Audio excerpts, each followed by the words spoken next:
जय श्री राम। महाकुंभ यात्रा में आप सभी श्रद्धालुओं का स्वागत है। और अभी आप देख सकते हैं सुबह 4 बज चुके हैं, फिर भी अभी यहाँ जाम लगी हुई है इस रूट पे, वाराणसी और प्रयागराज के रूट पे।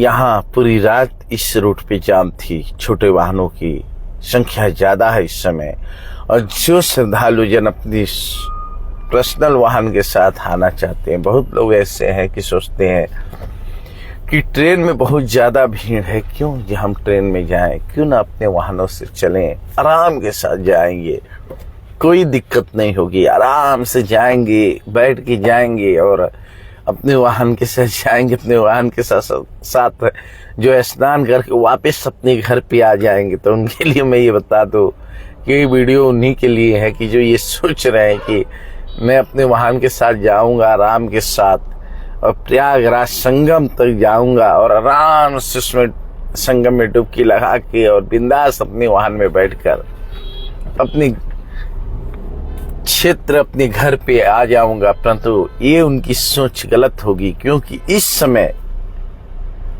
इस प्रयागराज की जो स्थिति चल रही है वो मैं आप लोगों को अपने कैमरे के माध्यम से दिखाना चाहता हूं कि आप लोग देखें कि इस समय प्रयागराज की क्या स्थिति है।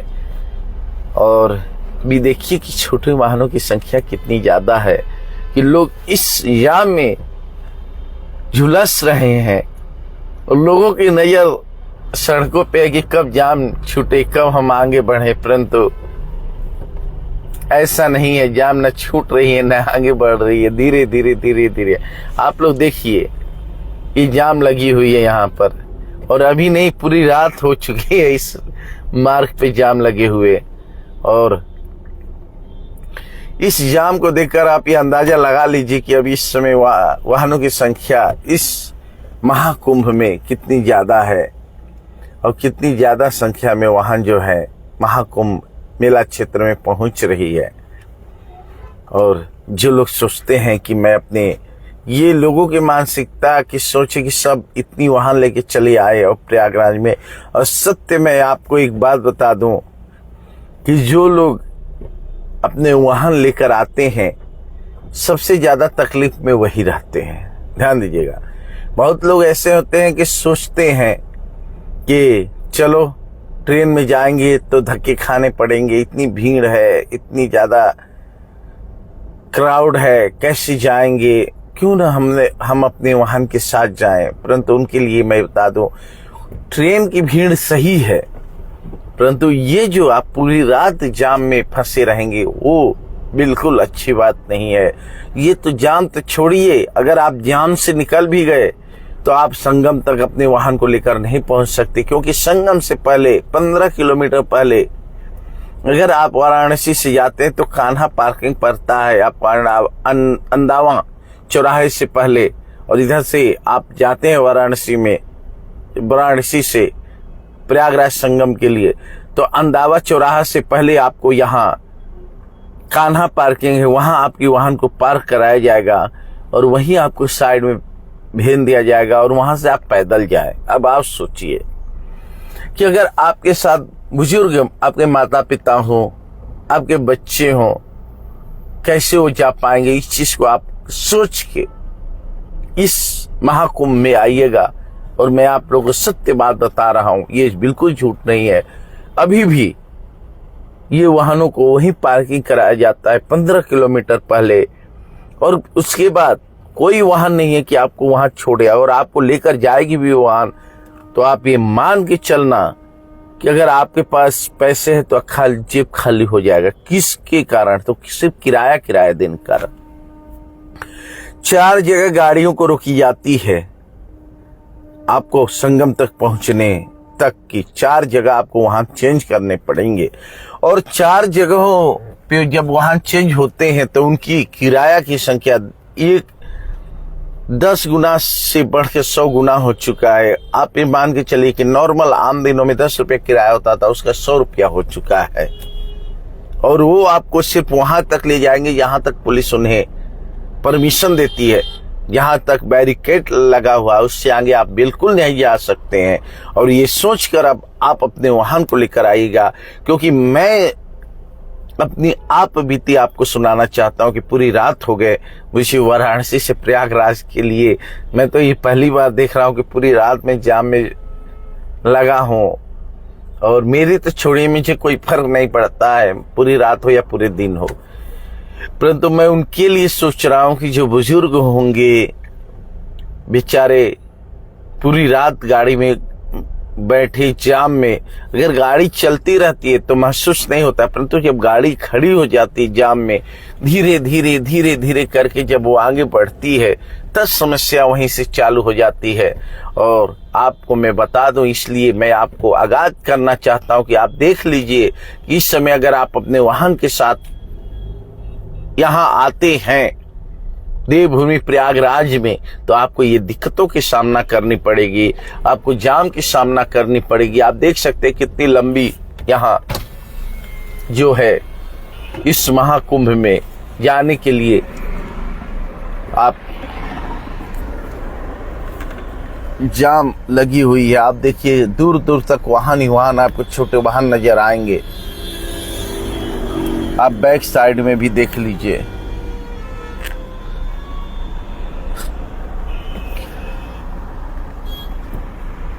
कितनी लंबी जाम है यहाँ पर। आप खुद सोचिए इस चीज को,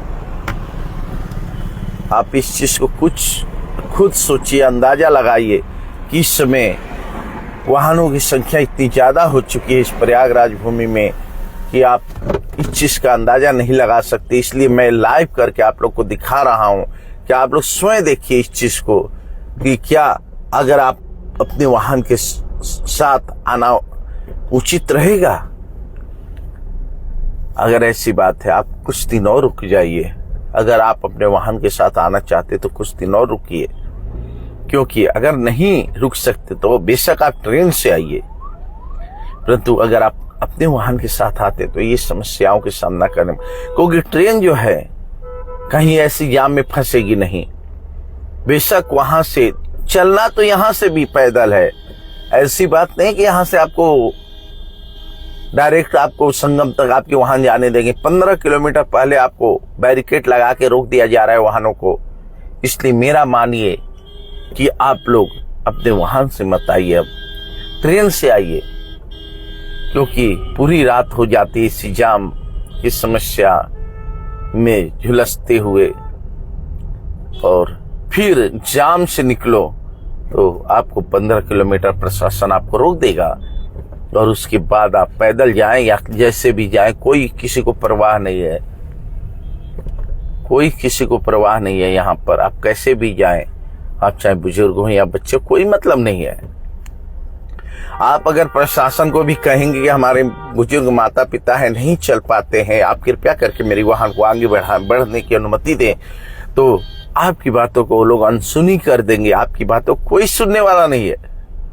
यहाँ की जो प्रशासन है, आपको यकीन मानिए कि जो ये आर्मी वाले हैं, आप इनकी लैंग्वेज सुनेंगे तो आप गाली देंगे उनको। मैंने सुना है कुछ यात्री जाके उनसे अगर कहते हैं कि मेरे बुजुर्ग माता पिता हैं, मेरी वाहन को आगे बढ़ने दे, बहुत दिक्कत होगी, चल नहीं पाते संगम स्नान करने, वो जो आर्मी वाले जो बाहर के आए हुए हैं वो सीधा कहते हैं आगे बढ़ा गाड़ी को आगे बढ़ा, चले आगे चल। ये जो लैंग्वेज ये लोग इस्तेमाल करते हैं ना, आपको यकीन मानिए आपका जो पारा है वो हाई हो जाएगा इनकी लैंग्वेज सुनकर। यहाँ के जो प्रशासन है, पुलिस वाले तो नहीं बोलते, मगर जो आर्मी के वर्दी पहने हैं वो वहां बैरिकेड पे हर जगह आपको मिलेंगे। उनकी यही लैंग्वेज होती है, उनके हाथों में डंडा होती है और हाथ में डंडा दिखाते हुए आपको चेतावनी देंगे, चल आगे बढ़। तो आप सोच लीजिए कि अगर आप ये सुनना पसंद करते हैं और आप हाथ जोड़कर भीख मांगना पसंद करते हैं तो आप अपने वाहन से आइए। अगर आप अपने वाहन से आते हैं तो आपको भीख मांगना पड़ेगा, प्रशासन के सामने गिड़गिड़ानी पड़ेगी। और तो और छोड़िए बात, वो मार्ग नहीं देंगे आपको, चाहे आप कुछ भी कर लीजिए वो जाने नहीं देंगे। वो सीधा कहते कि मैं क्या करूं, अगर आप चाहते हैं कि एक तो जाम की समस्या पूरी रात आपको झेलनी पड़ेगी, ऊपर से इन लोगों की समस्या आपको झेलनी पड़ेगी, प्रशासन की समस्या की सामना आपको करनी पड़ेगी। आपके वाहन को किसी सुनसान जगह पर पार्किंग में खड़ी कराया जाएगा और उसके बाद आपको भेज दिया जाएगा, पैदल जाओ 15 किलोमीटर जाओ 15 किलोमीटर आओ। अब बताओ आप संगम का स्नान कैसे कर पाएंगे? 15 किलोमीटर आप चल रहे हैं, उसके बाद संगम में 5 किलोमीटर आगे जाएंगे तो 20 किलोमीटर टोटल पैदल की जर्नी हो गई। इस चीज को आप लोग मानिए और मेरी बात मानिए कि आप लोग अपने वाहन से ना आए, क्योंकि जो समस्या अभी इस समय जाम की यहां बनी हुई है, वही लोग हैं जो सोच कर आए थे और आए हैं कि चलो अपने वाहन के साथ हम प्रयागराज भूमि में जाएंगे, वहां आराम से स्नान करेंगे, जब मर्जी तब चल जाएंगे। यहाँ आपकी मर्जी चलने वाली नहीं है, यहाँ प्रशासन की मर्जी चलती है। आप अपने मर्जी से कहीं भी नहीं जा सकते हैं। आप यकीन मानिए संगम भी नहीं जा सकते। संगम की पुल जो है, पास्टून पुल जो है, जिसके ऊपर हम चढ़कर गंगा जी को पार करके संगम की तरफ जाते हैं, वो पुल बंद कर देते हैं प्रशासन के लोगों ने। इसलिए मेरा कहने का तात्पर्य यह है कि इस चीज को ध्यान रखें, तब जाकर आप अपने वाहन के साथ आए। अगर आप सक्षम हैं, समर्थ हैं इस चीज को सामना करने में तो अवश्य आइए, परंतु अगर समर्थ नहीं है, परेशानियों से बचना चाहते तो आप ट्रेन से आइए। बेशक थोड़ी क्या होगी कि आपको दिक्कत का थोड़ी सामना करनी पड़ेगी, परंतु कोई दिक्कत नहीं, उसमें आपका वाहन का तो जो वाहन में तकलीफ। और यहाँ एक बात ये सुन लीजिए कि अगर आपके वाहन में कहीं गलती से भी कोई कमी आ गई, हमने अभी तो आपको यहाँ के जो यात्री को ले जाने वाली जो रिक्शा जो बैटरी वाली रिक्शाएं चलती है उनकी बात किया कि 10 से 100 गुना ज्यादा उनकी किराया बढ़ गई। परंतु जब अगर आप आते हैं अपनी वाहन को लेकर इस महाकुंभ मेले में और गलती से आपकी वाहन खराब हो गई तो ध्यान रखिएगा, पहले तो मिस्त्री जल्दी मिलेगा नहीं, और अगर मिल भी गया तो ऐसा आपसे चार्ज लेगा वो कि आप दोबारा अपनी वाहन लेकर कहीं जाना पसंद नहीं करेंगे। इसलिए कभी भी आप प्रयागराज भूमि में आने से पहले इस चीज को अच्छी तरह सोच लें कि अगर आप अपने वाहन के साथ आते हैं तो आपको जाम की समस्या के सामना करने पड़ेंगे और उसके बाद प्रशासन की समस्या का सामना करने पड़ेंगे। प्रशासन आपको जाने नहीं देगा और उसके बाद आप हाथ जोड़िएगा, गिड़गिड़ाइएगा, मिन्नतें मांगिएगा, परंतु कुछ होने वाला नहीं है। आपको वहां से डांट कर भगा दिया जाएगा, बेइज्जत करके भगा दिया जाएगा।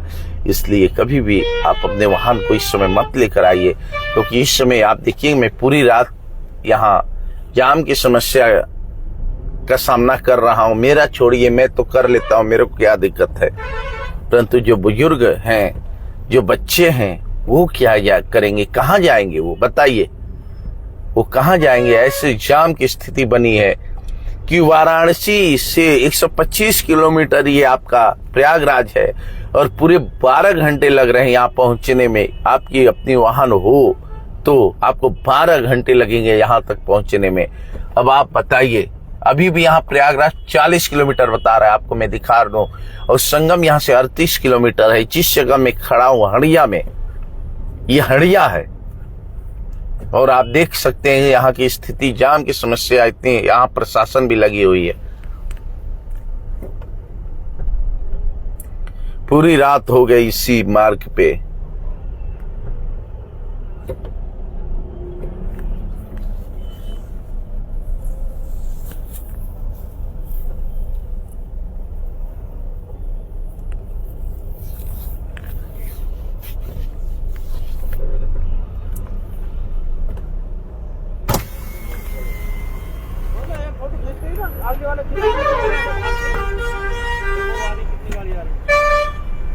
आप देखिए कितनी जाम है यहाँ पर, कितनी लंबी जाम है।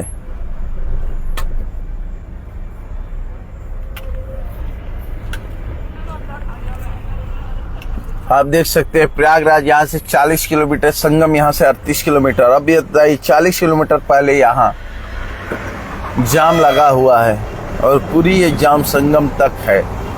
और यकीन मानिए, मैं आपको एक सत्य बात बता दूं, यकीन मानिए मैं आपको एक सत्य बात बताना चाहता हूं कि ये जाम किस लिए लगी है। तो ये जाम बैरिकेड लगने की वजह से लग रही है, क्योंकि वाहनों को आगे बढ़ाया नहीं जा रहा है।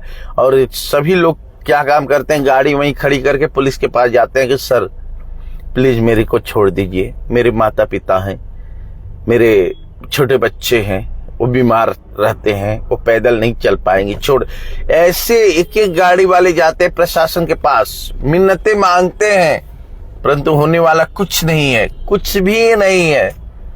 जाम इसीलिए लगता है, वहां खड़ी कर देंगे, वहां जाके प्रशासन से भीख मांगेंगे, प्रशासन कुछ नहीं करता है। वो सीधा बोले, बताया मैंने आपको कि उनके साथ एक आर्मी वाले रहते हैं और RAF